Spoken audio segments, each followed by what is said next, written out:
सह्याद्री व्याघ्र प्रकल्पातील कोयना वन्यजीव अभयारण्यामध्ये आज दिनांक 7 फेब्रुवारी रोजी पेंच व्याघ्र प्रकल्पातून आणून आपण एक वाघीण सोडली आहे।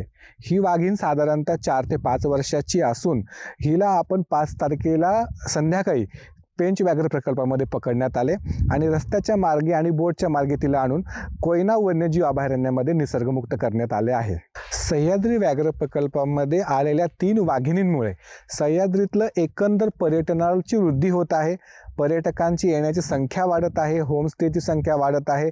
एकंदरच सर्व भागाचा हा आर्थिकदृष्ट्या आणि संपन्नतेचा विकास होत आहे। याचबरोबर जंगलाचं देखील संवर्धन होत आहे। सह्याद्रीमधले 3 नर वाघ अस्तित्वाला होते, त्याच्या जोडीलाच आता 3 मादी वाघ आलेले आहेत। याच्यामुळे सह्याद्रीमध्ये प्रजनन होऊन यांच्या वाघांची संख्येत वाढ होईल आणि पर्यटकांना देखील लवकरच जिप्सीच्या टूरमध्ये वाघाचं दर्शन अनुभवायला मिळेल।